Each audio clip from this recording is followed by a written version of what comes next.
Hey, pussy, are you still there? I actually admire that you can actually be this fake, and like when the TV comes on, how you can just change. You're the scum of the earth. The old doubt to me said I couldn't do it. The old said I couldn't do it. Look at me now. Lebanon. Half a pound. Headshot dead. That's it.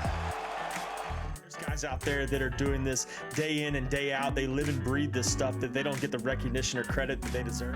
Is the secret to fighting? Not being a fucking pussy. Honestly, you can teach anybody how to fight. But like, if you're a fucking pussy, that's a really hard thing to teach someone not to be.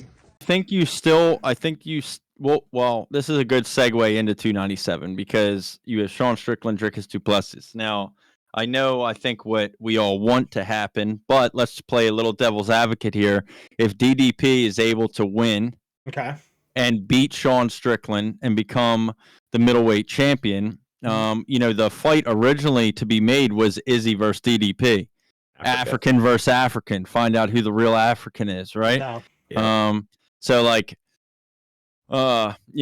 Is it like Izzy? There is a pathway. My whole point is there is a pathway for Izzy to become champion again. For you to say that he can't be champion again, I'm not saying it will happen, but I'm just saying like there's 1,000% a pathway for Izzy to become champion again because I do believe he can beat DDP.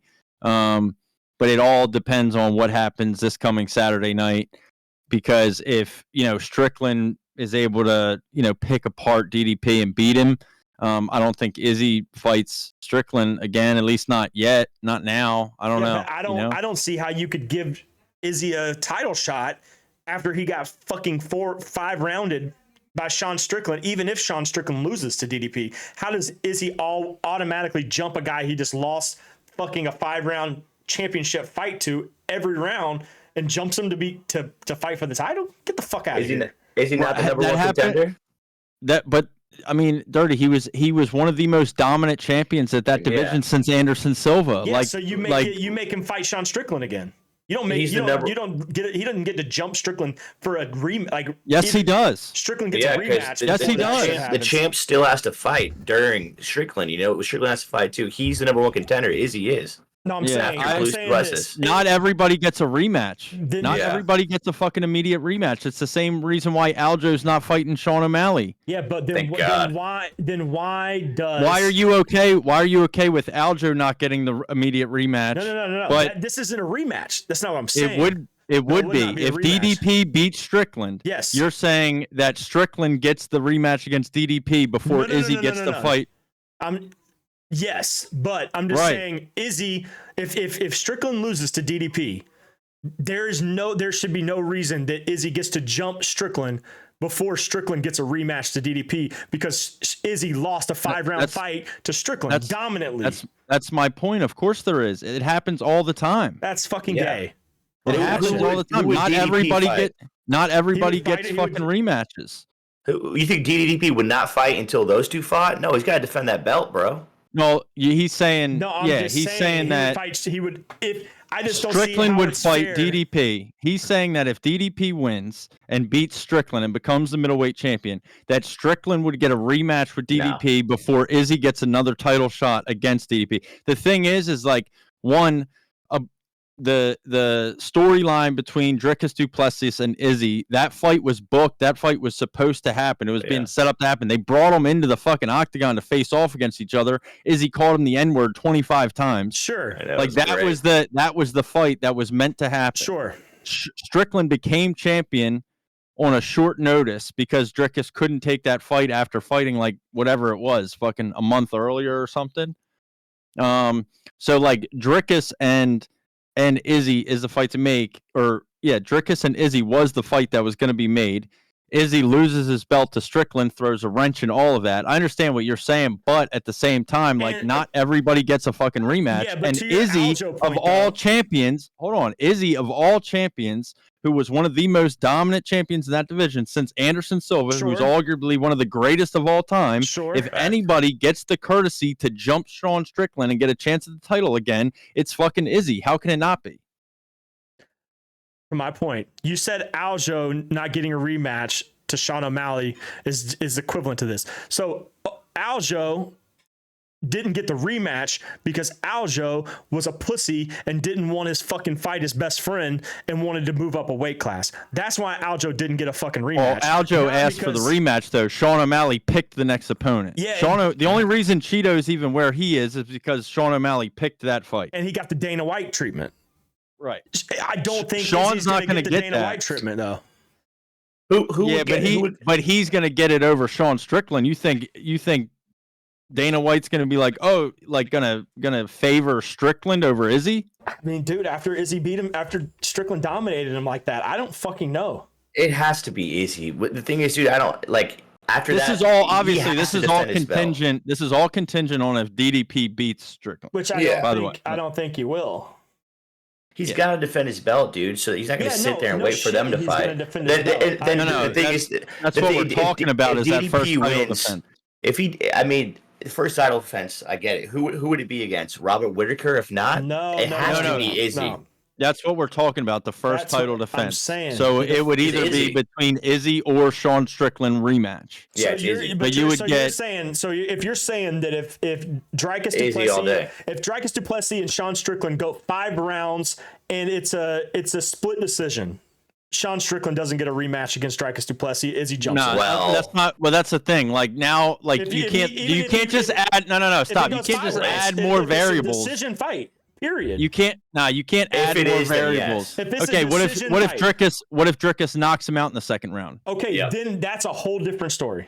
Okay, that's what I'm saying. You can't just add variables in it to make it in your favor of your argument. But I still don't see how Izzy can jump the rematch if Strickland is not trying to go up a weight class and things like that. Because Strickland is the number one contender. He was the champ. If he loses, he becomes the number one contender. That's how rankings work. Right, and does it always happen that way? It's not what I'm saying. That's just how rankings work. So you're saying because Izzy's right, number one but contender. The ranking, right now we have the number 7th ranked bantamweight fighting for a championship. And that's because someone has Dana White's cock in their mouth.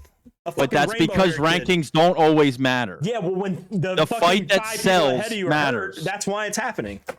The fight that sells matters. Look, that division. Aljo versus O'Malley doesn't sell as much as. You have to put an asterisk on there because Merab didn't want to fight Aljo, so that pissed off Dana. So Dana said, "Fuck you, I'm gonna make you fucking wait." So that's why there's an asterisk in that whole division because it could have easily been Merab versus Sean, but Sean, because Merab and Aljo pissed off Dana White. That's why this whole fucking thing is happening in that division. I'm just referring to this division. If Izzy jumps Sean Strickland and gets to fight DDP, I think it will be a great fucking fight. I just don't agree with the fact that if Strickland doesn't get a rematch before Izzy gets to jump him to fight for a title after he lost to Strickland by a large margin. I think that's fucking stupid. I think if there's any former champion currently right now in the UFC that deserves a fight like that, a situation like that. I don't necessarily think Aljo deserves that, but I think the most dominant champion in that division since Anderson Silva does. That's all I'm saying. Like, it wouldn't surprise me if DDP wins that you get DDP Izzy. I don't, like Strickland really didn't even deserve that title shot at the time. He took it on short notice. He wasn't planned for that fight. I agree. Exactly. So you can't he beat him. So now it's like there's so many different variables that go into this that change this conversation in a multitude of ways. Like you said, if it goes 5 rounds and it's a split decision, then fucking we want to see Strickland DDP too. If it's a second round knockout by either one of the guys, we probably never see them fight each other next. It's probably and you probably. I don't know. But DDP dominated Whitaker. So then, if DDP loses, what the fuck does he do after this? Whitaker was hurt, but I think either way, no matter who wins, I think DDP's next fight after this is Izzy. I think that's actually safer to say because I think regardless if he wins or loses, his next fight is Izzy. Okay. I think because think about it like this: if Strickland beats him. Because now we're talking a division that kind of sucks. It's a little thinner, I guess. If you think about it, thinning out a lot. If you think about it like this, Strickland beats DDP, right? DDP's not going to go back and fight for, or not, I want to say Robert Whittaker. Yeah, dude, somebody said that to me. My boy said that to me the other night. We were playing video gaming or whatever, and he was like, I said Robert Whittaker, and he was like, is that the same guy that's fucking been in the UFC like forever from back in the day? How old is he? And I'm like, what the fuck are you talking about? Yeah, I was like, Forrest Whitaker? He's like, yeah. I was like, oh shit. So anyway, Forrest Griffin? Yeah. But yeah, so I think if Sean Strickland wins, I don't think Izzy runs. I think Izzy, I think DDP Izzy is the next fight, no matter what. I think if DDP wins and becomes middleweight champion, I think he fights Izzy. I think if Sean Strickland beats DDP and Strickland retains, I think the next fight is number one contender for this again, and it's Izzy DDP, and the winner fights Strickland for a second time. Because then they each fought him once and lost. Okay. Fair. Well, we got a little wild there for a second, which is cool. That's what the fucking podcast is here for. Yeah. So put some fucking respect on Izzy's name, though, for real. Man, fuck that guy. Nah, you're wilding. You're fucking wilding a little bit. Yeah, you're acting like a lady without. I'm not disrespecting him, bro. I'm just saying it's not disrespecting him a little bit. Right to Sean Strickland if he loses and doesn't get a rematch after dominating fucking Izzy. Why doesn't Izzy get this rematch? Fuck rematches. Because why he got his ass whooped. But but why? It was a decision win, was it not? If Strickland gets his ass whooped, he's not going to get a rematch. But it was a decision win. If he puts up a good fight, it was not. Yeah, Sean Strickland unanimously decision, unanimous, like 5 rounds domination. If Dricus does that to Sean Strickland, yes, you are 100% right. Sean Strickland will not get a rematch, just like Izzy didn't get a rematch. But if Sean puts any ounce of a fight in it and keeps up, and it is a split or a close unanimous decision, 20, like whatever, not 29-28, but if it's a close fucking fight the whole way through, you have to give him a rematch. You have to give him a rematch, you know? But anyway, setting up to the UFC 297, we got a little sidetrack. Fuck it, I love it. Middleweight title bout. We're starting right from the fucking top. Let's just go right from the top and go straight down. Sean Strickland, Dricus du Plessis. Who you got, Murky? Who you got, Nasty? Let's fucking run this bitch. Go ahead, Nasty. Man, if Dricus grabs him, it's over. I mean, Dricus is so strong. But the thing is, dude, I'm gonna go weird with Sean Strickland taking this. If Dricus closes the distance, gets a hold of him, it's not gonna be good for Sean. But dude, I'm riding this weird fucking train of UFC, so I got a wild hair with Sean. On paper, I'd say du Plessis all day though, all day. But it's a weird time. Yeah, this one makes me super nervous. I think I want Strickland to win and beat him. Yeah. Fucking Dricus is a scary motherfucker, dude. No one thought that he was going to dominate Robert Whittaker the way that he did. I think that was really kind of like an eye-opening moment for people that were just like, oh, wait, what the fuck? Like, oh, this dude's for real. I don't know. I'll say this because this will be a good plug for our Verdict MMA league.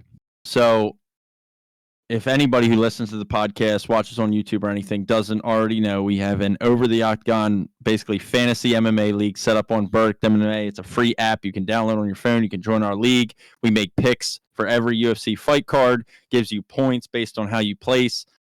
Super cool. You can compete with us, compete with other people who join the league. We're trying to get that up and popping. Now, that being said, I'm going to put the invite in the YouTube shit and in the Spotify and all that so people can find it, click, and join our league. Anyway, with that being said, little promo. With that being said, in the Verdict MMA, I just did my picks this morning. And I just downloaded it. You got to join. And Nasty secretly just downloaded it while he was saying it. Fuck yeah, perfect. So yeah, dude, you should have been in there, you little rat. I did have it, and then I got this new phone because my old phone I had like no memory, but yeah, dude, I'm on it. Fucking porn. Dude, I deleted. Here's my third round TKO, huh? So here's my pick for the main event on Verdict is DDP third round knockout. Ooh, the finish. That's spicy as fuck. Murky with the hot take. Okay. It's just, dude, Ooh. it doesn't sit right with Damn. me. I want to say it hurts. Like It's making okay. that pick fucking hurt me. It did. You know, I mean, it makes me like. You ready for my hot take? Yeah. What's your hot take? What's your Sean hot take? Strickland? Stank ass. I like Strickland. I like Strickland to win by decision. Okay. And I'm going to add on to the spiciness. I think Sean Strickland wins the grappling battle in this fight as well. Okay. Call it what you want. Guy's been training with some straight up fucking killers. Yeah. Heavyweight, big boys, wrestlers who can get in there and fucking get his ass down. He was training with Ankalaev. He was training with all of these fucking guys to work on his fucking takedown defense. And there's been people in the MMA world who are heavy into this fucking shit who have said that he is one of the most underrated, underappreciated grapplers in the UFC. So I like Sean Strickland. I think he's going to be able to defend the takedown. I think you got Sean Strickland by decision. By decision. You like Sean Strickland by decision. Yep, I like it. By decision.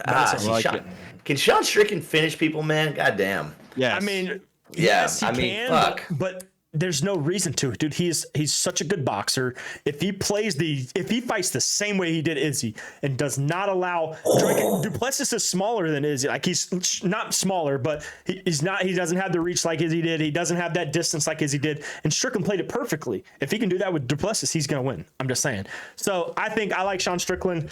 I hope Sean Strickland wins. He's a minus 130 favorite, so let's see what we can work with, bro. On to the next, the co-main. This is where the card kind of just fucking jumps off the Grand Canyon and falls into the fucking mud. Raquel Pennington versus Mayra Buena Silva.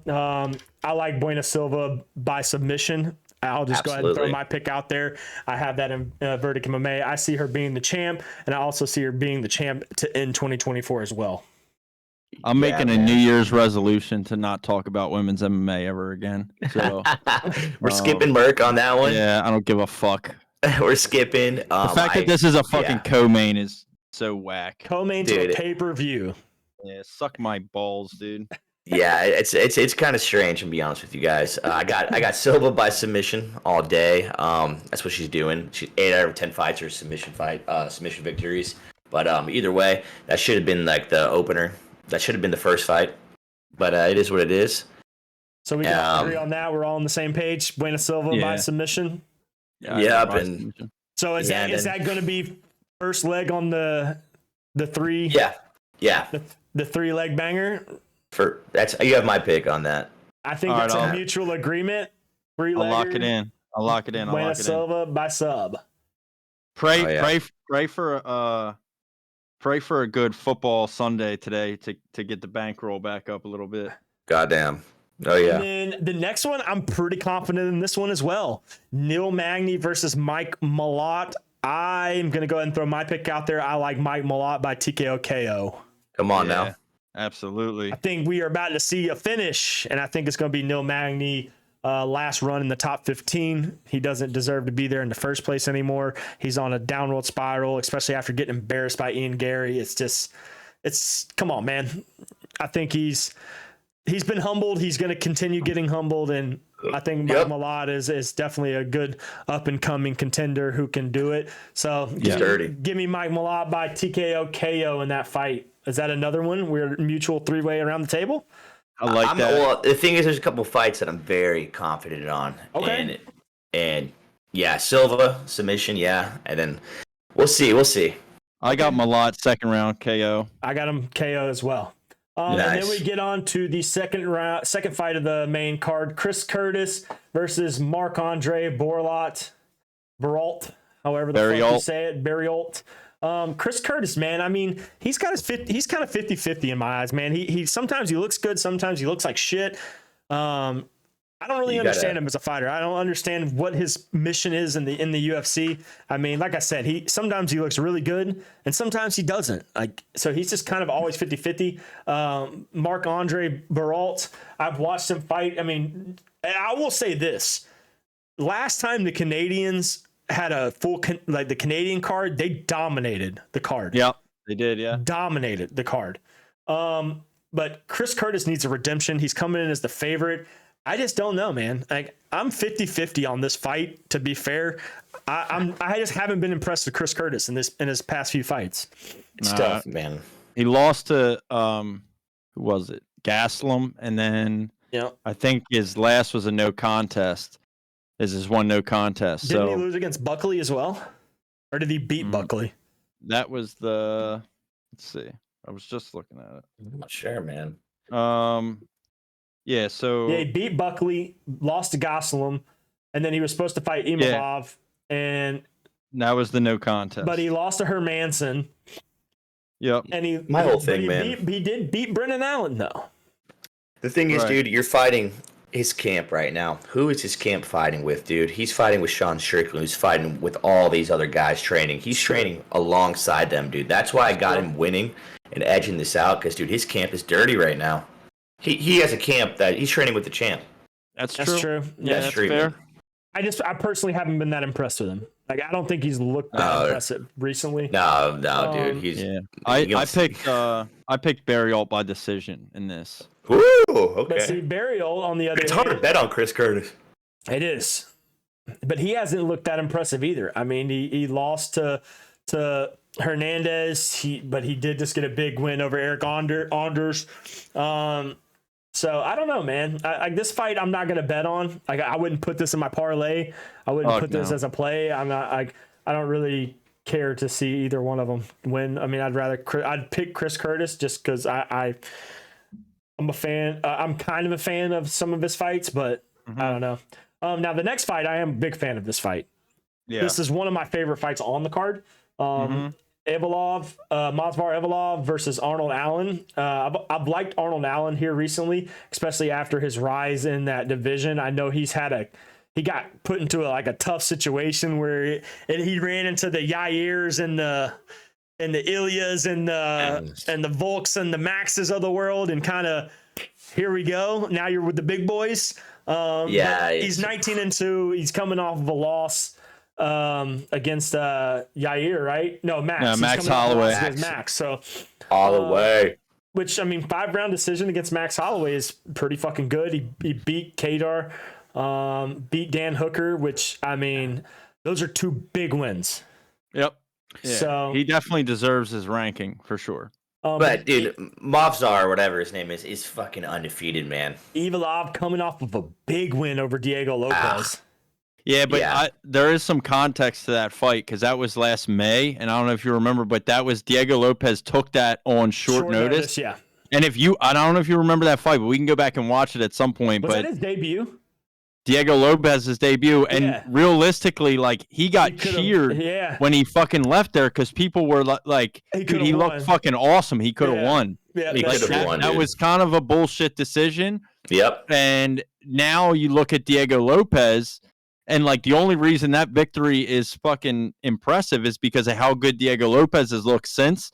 And I think if those two fight again, I think Diego Lopez could beat him. I agree. So, like, I don't know. I like Arnold Allen. I'm not super high on Evolov after, like, not because he beat Diego Lopez. Like, I want super short notice, and nah. I agree. I don't think that Arnold fight Allen means as as much as it looks like it does. I like Arnold Allen as well, and he is the underdog. Keep that in mind. Arnold Allen's the underdog. He is the underdog. I'm about to go in it.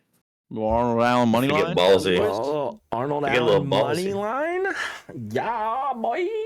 Well, I'll say this, because I already opened up Bet Rivers, so there I have no props yet.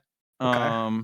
Because I was looking for Silva by submission. So I have no odds on props yet.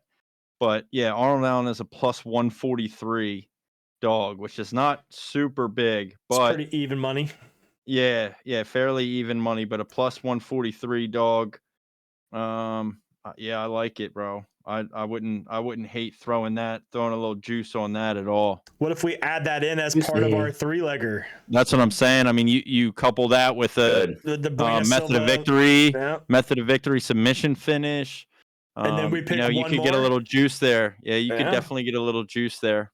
So, and then we'll just talk. We'll kind of journey into the prelims. I don't really care too much about the early prelims as much, so I don't really care to dive in too hard on that. But we got some decent names on the early prelims or on the prelims. Brad Katona, Dana White or not Dana White, the Ultimate Fighter winner, two-time Ultimate Fighter winner, getting Garrett Armfield. Brad Katona, I think he wins this fight just based on his grappling and wrestling. He's pretty solid. Anus in Canada, you gotta go with the home field advantage on that one. I think he'll take it down. So that's my pick on that. You got my boy. Go ahead.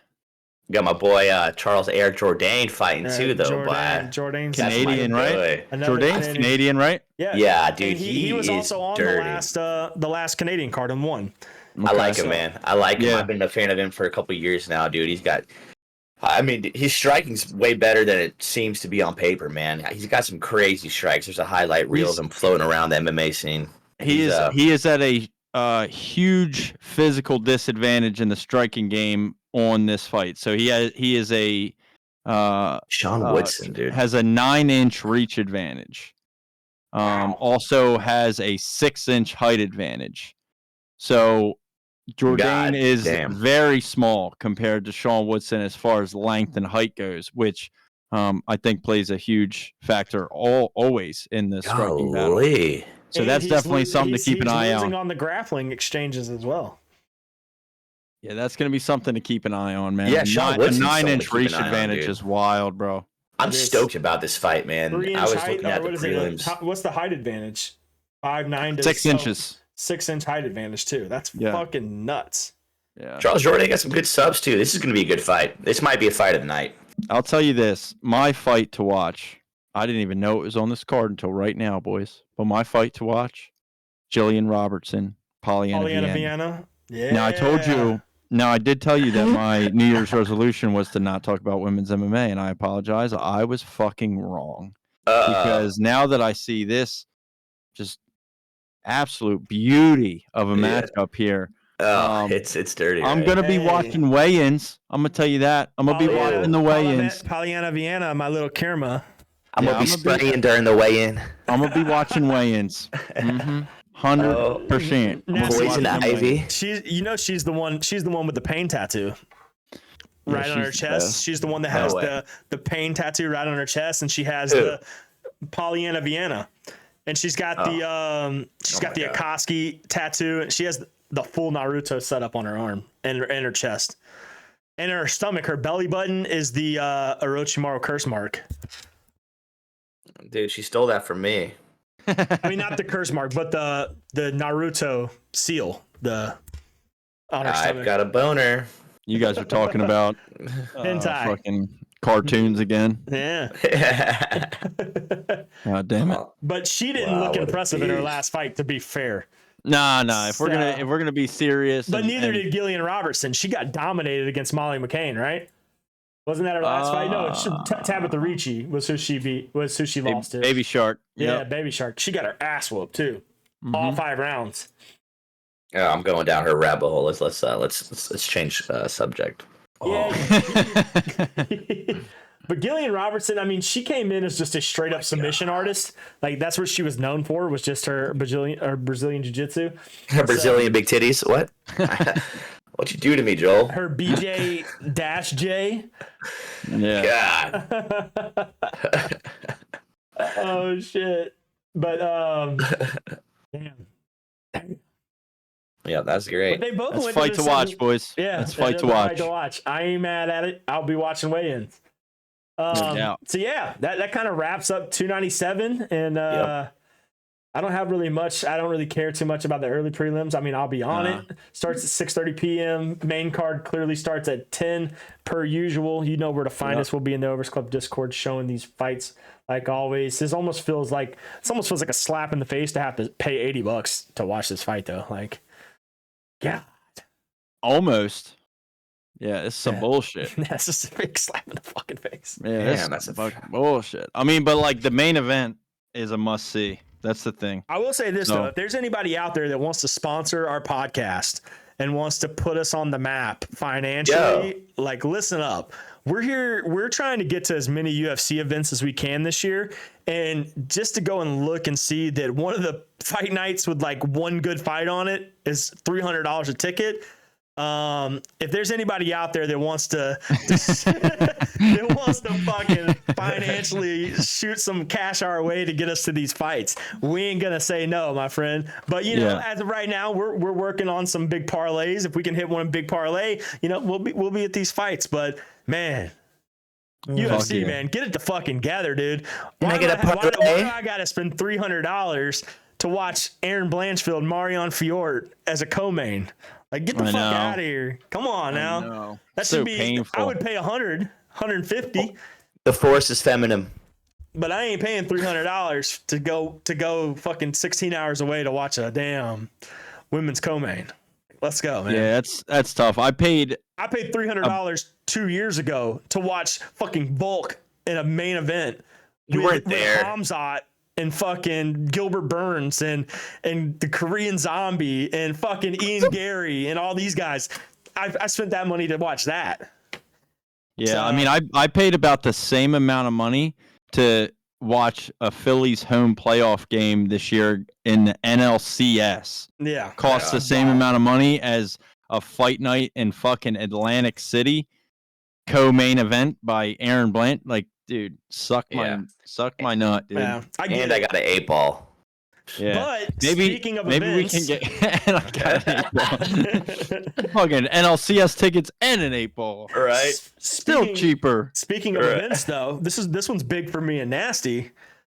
One FC announces its only 2 American events this year, and one's one in of Atlanta. them is in Atlanta. So now we're talking about is $300 worth an event? Absolutely, because I don't have to travel. It's home. It's home sweet home. I'll be there no matter what. We got some things worked out for that. I'm gonna be on my fucking let me get a vendor pass type shit. It's gonna happen. Oh yeah. Speaking in there, we have, and this is what we do. So I think vendor pass would be definitely achievable. And if Raw Tank fights, bro, that's gonna be sick. I'm gonna be really upset. You might as well try to buy tickets as soon as they can. Mighty As soon as that Rod Tang fight or Mighty Mouse fight gets announced, then prices are gonna go crazy. Mighty Mouse. Damn. Well, I'm signed up for the email, so I get the early alert. So whenever the pre-sale goes on, I'll get the alert. I'll shoot that out to you boys. Y'all send me the money. I'll buy the tickets. We'll have 3 tickets to the fights. Oh, Murky, well, you can't go because, well, you could. You just don't want to. You ain't trying to pull a hangover and fly back the next morning for your wedding. Yeah, it's literally right. I'm literally getting married the next day, so that's gonna be a fuck now. But you want to talk about an adventure, though. I mean, that's a story to tell your fucking kids. Hey, kids, remember this one time I flew that your mom and I almost got married, and then I fucking decided to fly to Atlanta and didn't make it back in time, and she left me, and now you guys have to spend Christmas with mom and dad on different days because she left my stupid ass for doing such a thing. Yeah, that would be the story. Yeah, it is a very bad idea. Well, I went to my bachelor party with you and the other 5 idiots.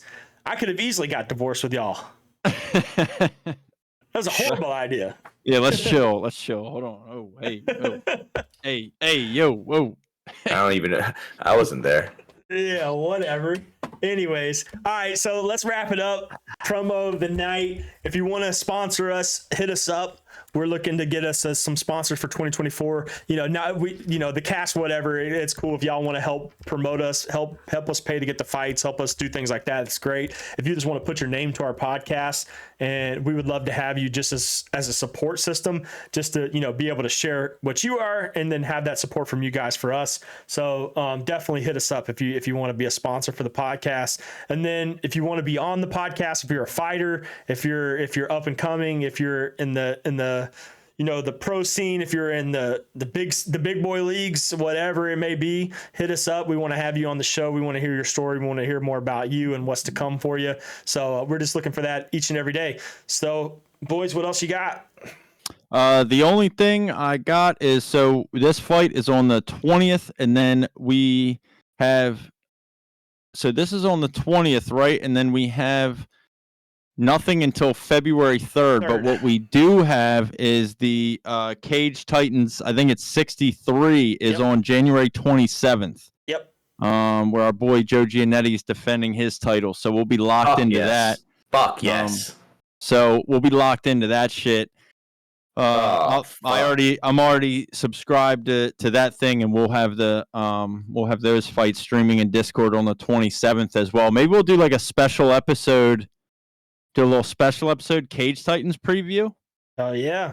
Awesome. I mean, we're gonna have a week to watch your fucking fights while we're doing a fight card, so we can have your fights up while we're watching it. Give us permission.